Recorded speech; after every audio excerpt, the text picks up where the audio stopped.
지난주 코로나 확진자가 3천만 명, 사망자가 80만 명을 넘었습니다. 대재앙입니다. 이 전염병은 어제 오늘의 일이 아니고 오래전부터 계속된 질병입니다. 지금까지 역사적으로 가장 많은 사람의 목숨을 앗아간 전염병은 14세기 유럽에서 일어난 흑사병입니다. 죽기 전에 사람의 몸이 검게 변한다고 해서 붙여진 이름입니다. 패스트로 잘 알려져 있는 전염병입니다. 1347년 흑해 연안의 카바 항구에서 시작되어서 1348년 이탈리아에 전파되면서 14세기, 그 한 세기 만에 유럽 인구의 3분의 1이 사망했습니다. 당시 유럽의 인구가 약 6억 명으로 추산하는데 약 2억 명이 죽었습니다. 1차 세계대전, 2차 세계대전 사망자 수를 합친 숫자보다 훨씬 많은 숫자입니다.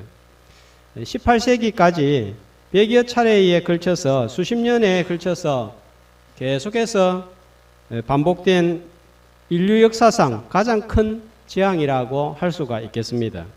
이런 재앙이 발생하면 사람들의 반응이 아주 극단적으로 나타납니다. 어떤 사람들은 감염의 위험을 무릅쓰고 헌신적으로 환자를 돌보는가 하면 또 어떤 사람은 부모, 자식까지 버려두고 도망을 하기도 했습니다. 또 어떤 사람들은 어차피 죽을 것 같으면 실컷 먹고 마시고 즐기자 쾌락주의로 빠져들기도 했습니다. 극단적 반응은 여러 곳에서 나타났습니다. 사진 한 장을 보겠습니다.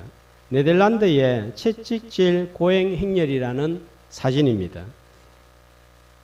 흑사병은 하나님의 진노로 발생했기 때문에 회개해야 된다.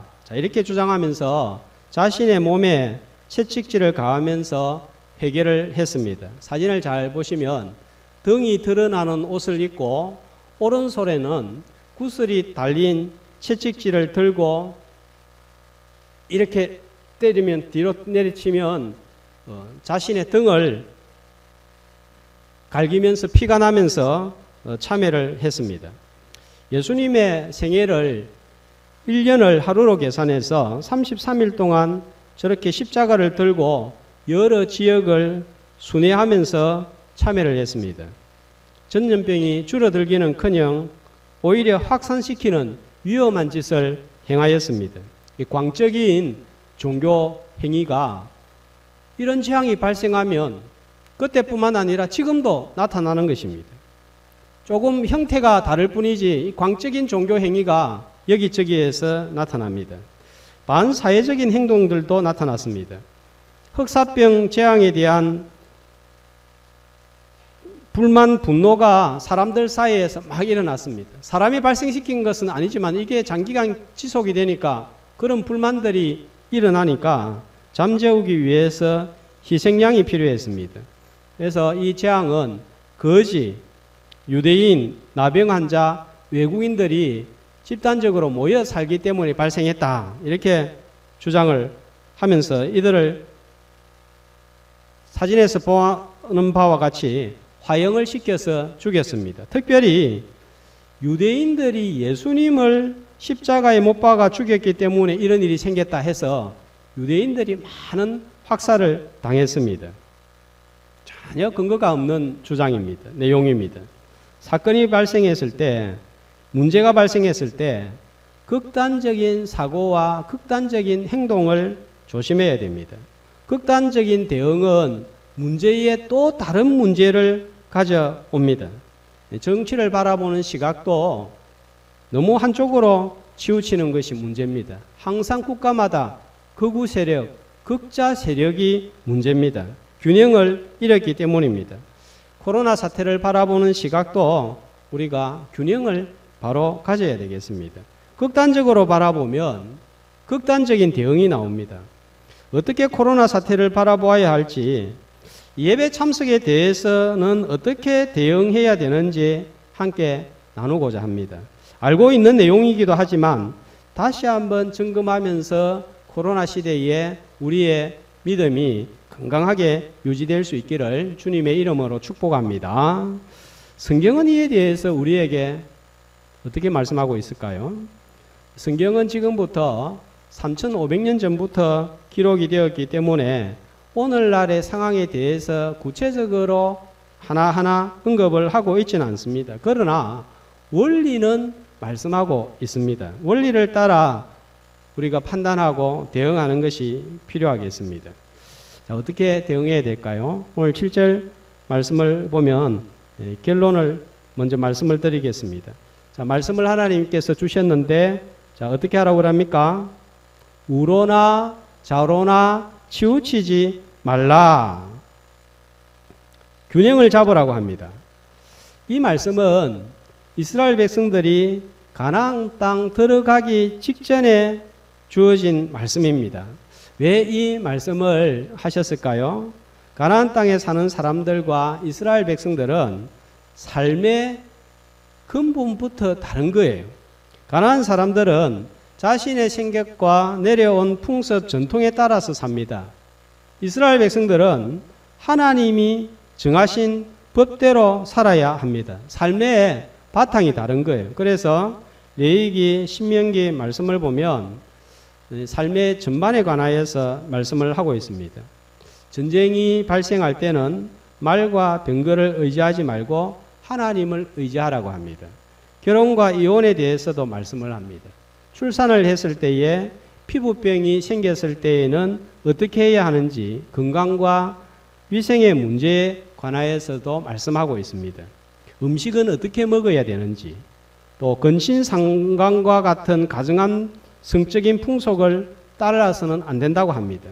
사형에 해당하는 죄는 어떤 것인지 또 땅은 6년을 경작하고 7년째에는 경작하지 않는 농사제도 안식년에 관하여서도 말씀하고 있습니다. 장례식은 어떻게 치러야 되는지 부당한 이익이 무엇이며 부당한 이익은 어떻게 처리해야 되는지 집을 지을 때는 난간을 만들어서 지붕에 올라가서 일하는 노동자들이 다치지 않도록 이웃을 배려할 것을 말씀하고 동물을 잡을 때는 새끼까지 한 번에 전부 다 잡지 않도록 해서 동물보호에 관하여서도 말씀하고 있습니다. 나무를 벨 때에는 한꺼번에 전부 베어버려서 숲이 황폐해지지 않도록 자연보호도 말씀을 하고 있습니다.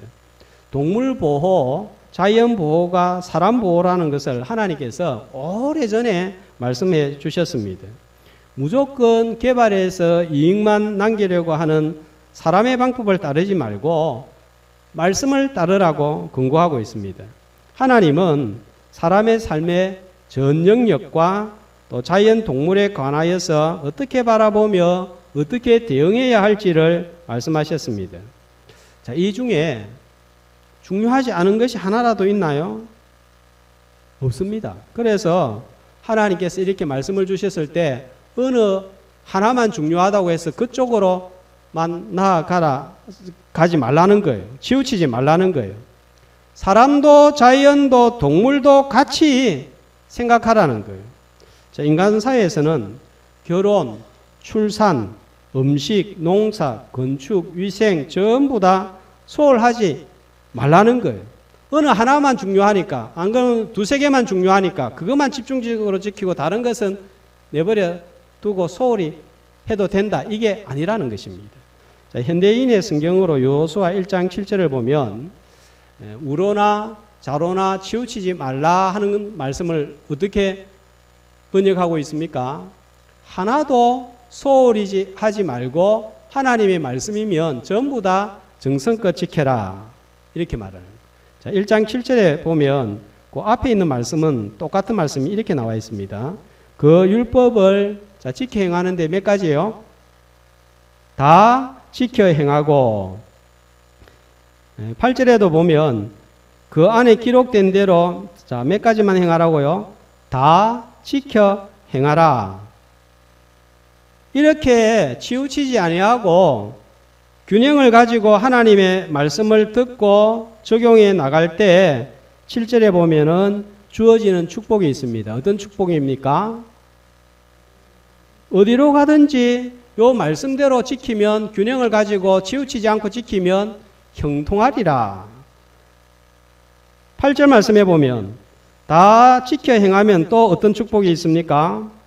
내 길이 평탄하게 될 것이라. 왜 그런가요? 9절 말씀해 보면 이렇게 말씀을 딱 지켜 행하면 행통함과 평탄함의 축복이 있는 이유는, 왜 그렇습니까?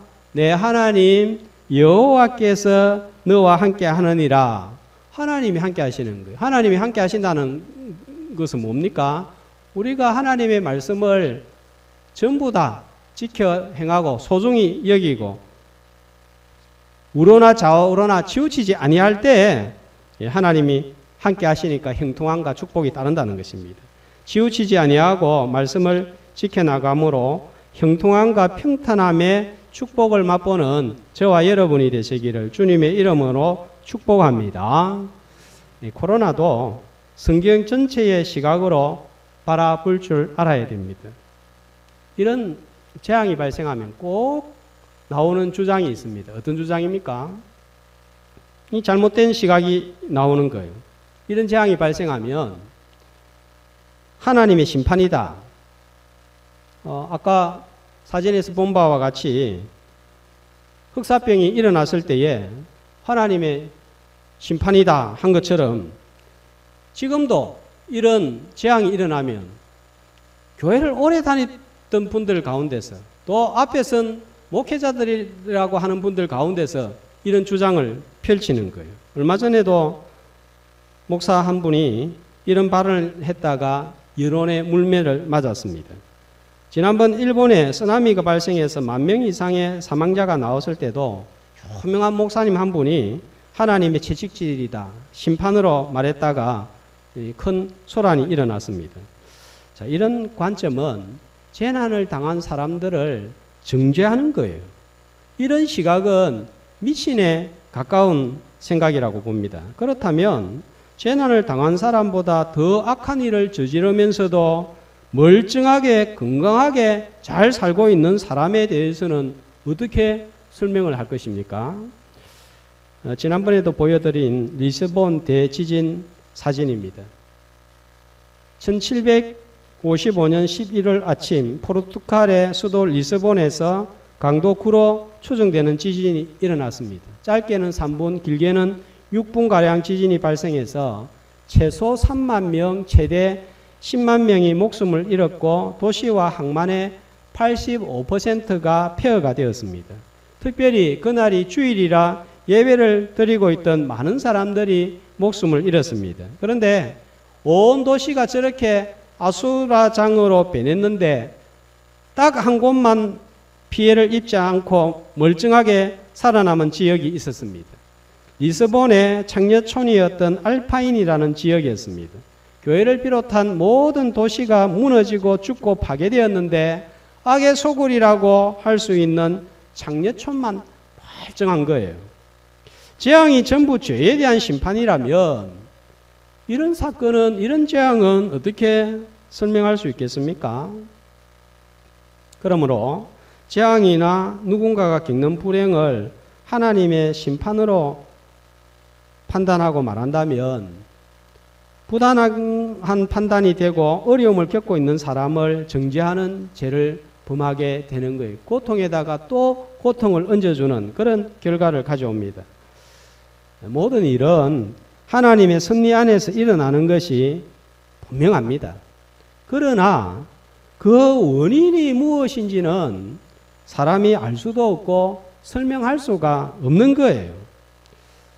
지금은 알곡과 가라지를 함께 자라도록 두는 것이 하나님의 뜻입니다. 마지막 날에 반드시 최후 심판은 있을 것입니다. 그러나 하나님은 최후 심판 때까지 심판은 보류해 둔 것입니다. 재앙을 심판으로 판단해서 정죄하는 것은 성경을 한쪽만 보기 때문입니다. 함부로 판단해서 남을 정죄하는 입술이 되지 않기를 주의 이름으로 소망합니다. 자, 그러면 어떻게 바라보아야 될까요? 재앙의 원인은 설명할 수 없지만 재앙을 통해서 하나님께서 우리에게 깨닫게 하시고 주시는 메시지는 분명히 있습니다. 몇 가지 말씀을 드리겠습니다. 첫 번째로 인간은 하나님의 능하신 손 아래에서 겸손해야 한다 하는 것입니다.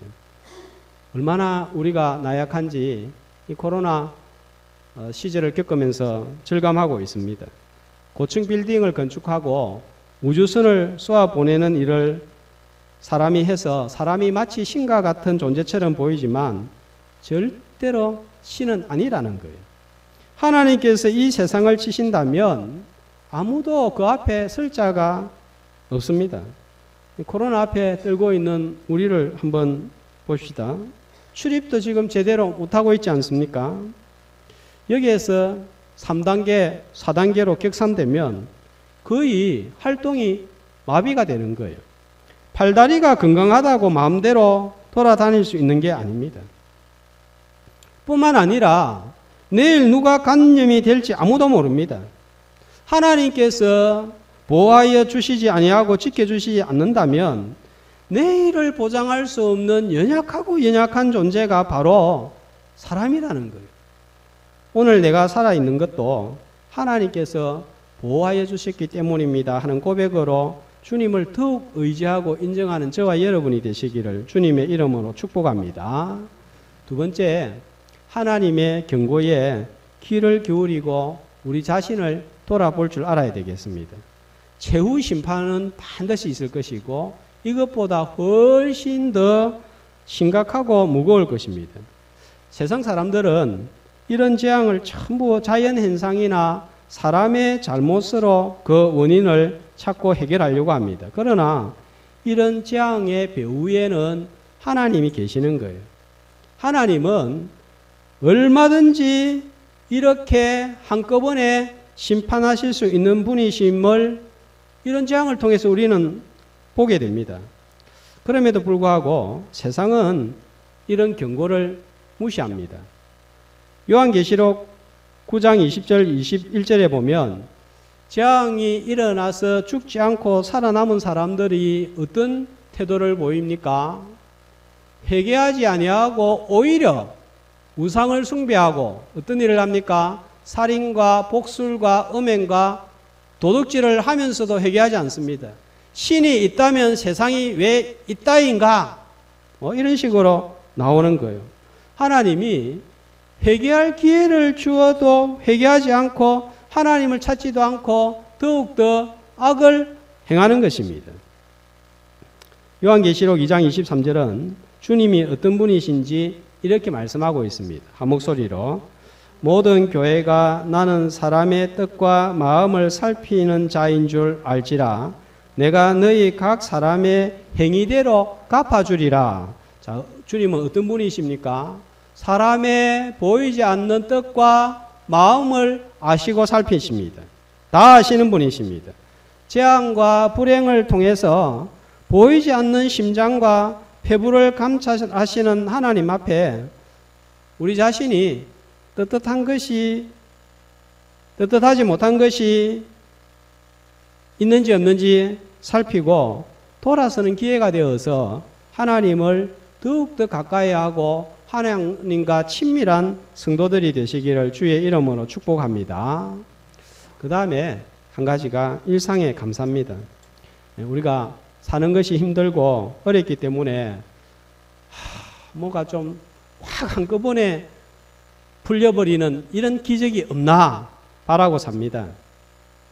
돈 때문에 어려움을 겪는 사람들은 지나가다가 로또 한 장을 살까? 저게 당첨이 되면 이런 상상을 합니다. 어디 누가 10억 좀 확 지원을 해주지 않나? 아픈 사람은 특효약을 찾습니다. 실력이 모자라는 사람은 갑자기 무슨 능력이 생겨서 향상되기를 바랍니다. 한 번도 이런 생각 안 가져본 분들처럼 나는 그런 적 없습니다 하는 인상인데요. 다 이런 생각 한 번씩 가져봅니다. 그러나 이미 하나님께서 우리한테 베풀어 주신 기적, 지금 일어나고 있는 기적은 기적인 줄 잘 모릅니다. 살아오면서 사고나 어려움으로 인해서 거의 죽을 뻔했다가 살아난 적이 없습니까? 언젠가 이제는 나는 못 살겠다, 진짜 안 되겠다 생각했는데 지금까지 살고 있습니다. 여기까지 왔습니다. 돌이켜보면 그때 내가 포기하지 않고 여기까지 온 것이 기적같이 보이지 않습니까? 사업하다가 완전히 망할 뻔했는데 집을 지키고 다시 사업을 유지하고 있지 않습니까? 무엇보다도 은밀한 죄에도 불구하고 덮어주시는 하나님의 은혜가 있기 때문에 오늘 신앙생활을 하고 있는 것, 이게 기적이지 않습니까? 오늘 이 자리에 나온 것 자체가 아무것도 아닌 것 같지만 기적입니다.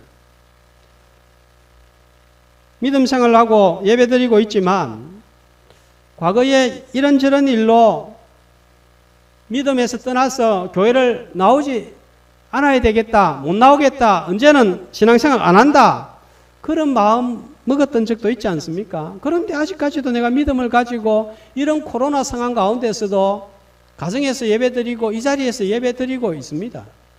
그 믿음이 내가 뭐 어떻게 해서 지켜왔다고 생각이 드십니까? 하나님의 보이지 않는 놀라운 능력과 손으로 내 믿음을 붙들어 주신 것, 그것이 기적인 줄로 믿습니다. 하나님의 보호가 없었다면 벌써 죽었거나 사업이 망하거나 지금 같은 삶을 살지 못했을 것입니다. 코로나를 맞이하고 보니까 일상이 기적이라는 것이 무엇인지 절감하고 있습니다. 한 가지라도 되어진 일이 있다면 감사해야 합니다. 되어진 한 가지 일은 하나님의 도우심과 하나님의 개입으로 말미암아 일어난 일이기 때문입니다. 일상의 기적 앞에 눈이 뜨여져서 늘 감사와 찬송이 우리의 입술에서 떠나지 않는 성도가 되시기를 주님의 이름으로 축복합니다. 코로나 상황 속에서 우리 성도들 가운데서 참 많이 부담스럽고 고민하고 있는 부분이 예배 참석의 문제일 것입니다. 불신자들은 아무런 고민이 안 되지만 성도이기 때문에 가지는 부담과 고민이에요. 어떻게 예배를 드려야 될까요? 성경은 이렇게 모여서 드리는 예배를 강조하고 있습니다. 히브리서 10장 24절, 어떤 사람들과 같이 모이기를 피하는 어떤 사람들과 같이 모이기를 피하지 말고 모이기를 힘쓰라고 강조하고 있습니다. 자, 모이기를 힘쓰라고 하고 예배는 모여서 드리는 것이 온전한 예배입니다. 비대면 예배는 타협이라고 봐야지 온전한 예배라고 보기 어렵습니다. 그래서 가정에서 예배를 드리는 분들은 이게 아마 계속 부담이 될 거예요. 그러나 지금은 특별한 상황입니다. 특별한 상황에서 일반적인 상황을 적용시키면 문제가 생기는 거예요. 하나님께서 이스라엘 백성들에게 만나를 어디에 있을 때 내려주셨습니까? 광야에 있었을 때입니다. 농사를 지을 수 없는 특별한 상황이었기 때문입니다. 그러나 가나안 땅 들어오자 만나가 그쳤습니다. 왜 그렇습니까? 이제는 농사 지을 수 있는 땅이 있는 거예요. 농사 지어서 먹어야 됩니다. 그런데 또 만나를 달라고 하면 안 되는 것입니다. 일반적인 상황에서 교회에 오지 않고 예배를 드리는 것은 문제가 됩니다. 지금은 특별 상황에 해당됩니다. 어떻게 예배 드려야 되겠습니까? 첫 번째로 14세기 흑사병이 유럽을 초토화시킨 후에도 몇십 년에 걸쳐서 이 흑사병이 반복해서 발생을 했습니다. 1527년 독일에서도 다시 전염병이 돌자 종교개혁자 마르틴 루트에게 사람들이 찾아와서 어떻게 해야 됩니까? 피신을 해야 됩니까? 어떻게 해야 됩니까? 물었습니다. 이때 마르틴 루트는 하나님께서는 자신을 보호할 본성을 주셨기 때문에 자신을 보호해야 된다 했습니다. 에베소서 5장 29절은 우리 자신의 보호에 대해서 이렇게 말씀하고 있습니다. 한 목소리로 누구든지 언제나 자기 육체를 미워하지 않고 오직 양육하며 보호하기를 그리스도께서 교회의 한과 같이 하나니. 여러분, 그리스도께서 교회를 어떻게 세우시고 보호하셨습니까? 자기를 죽이시고 자기 피를 흘려 세우시고 보호하셨던 것처럼 자기 몸을 보호하라는 거예요. 그러므로 어린이나 노약자나 건강이 우려되는 분들은 자신의 몸 상태를 보고 대면 예배를 드려야 될지 비대면 예배를 드려야 될지 자신이 판단할 수 있어야 하겠습니다. 어느 누구도 대면 예배에 참석해야 된다 이렇게 강요하는 것은 잘못입니다. 자, 두 번째로 마찬가지로 성경이 내 사랑과 더불어서 또 강조하는 사랑이 누구 사랑입니까? 내 이웃을 내 몸과 같이 사랑해라 했습니다. 내가 내 몸을 보호하듯이 이웃의 건강과 생명을 보호하는 것도 중요한 거예요. 지난번에 한 작은 교회의 목회자가 교회 문 앞에 적어놓은 예배 안내 문구가 큰 울림이 되었습니다. 예배 드리면 죽인다고 칼이 들어올 때 목숨을 걸고 예배 드리는 것이 신앙입니다. 그러나 예배가 칼이 되어 이웃의 목숨을 위태롭게 하면 모이지 않는 것이 신앙입니다. 이웃을 배려하는 공감대가 형성이 되어서 큰 울림이 된 것 같습니다. 그러면서 동시에 성도들은 내가 비대면 예배 드리는 진짜 동기를 한 번은 점검을 해 보아야 될 필요가 있습니다. 정말 내가 비대면 예배를 드리는 것이 이웃을 사랑하고 배려해서인가? 아니면 출근하면 교회 다녀왔는지 묻고 따지니까 귀찮아서 그 이웃의 비난이 듣기 싫어서인지, 아니면 교회 가지 않고 집에서 예배 드리는 것이 시간도 절약되고 몸도 편안하고 해서인지 점검하는 기회는 되어야 되겠습니다. 마르틴 루터는 전염병에서 피하는 것도 믿음의 행동입니다 라고 말을 했습니다. 자신도 전염될 수 있고 이웃에게 해를 가할 수 있기 때문입니다. 그러나 이렇게 말한 마르틴 루터는 자신은 전염병에 감염될 것을 두려워하지 않고 전염병을 피하지 않고 병든 사람과 죽어가는 사람들을 돌보기 위해서 비텐베르그에 남았습니다. 피할 것인지 남을 것인지는 다른 사람이 결정할 수 없고 자신이 기도와 묵상으로 결정할 수 있다 이렇게 말을 했습니다. 그러나 우리는 감사하게도 과거와는 다르게 온라인 예배라는 것을 상상할 수도 없었는데 드릴 수가 있게 되었습니다. 뿐만 아니라 대면 예배도 가능한 거예요. 자, 그러면 우리 예배 기준이 무엇입니까? 저는 정부와 시의 방역 지침이라고 생각합니다. 교회와 더불어서 정부도 하나님께서 세우신 기관입니다. 질병이 찾아왔을 때 기도와 약이 필요하듯이 세상을 다스리기 위해서 하나님께서 정부를 세우셨습니다.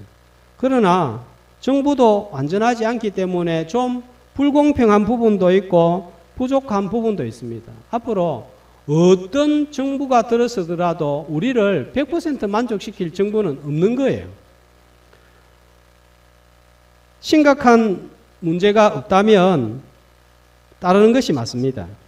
현재 정부의 기준이 무엇입니까? 1단계, 2단계, 3단계입니다. 1단계, 예배와 소모임이 가능합니다. 2단계, 예배와 소모임을 자제하고 50인 이하 대면 예배가 가능합니다.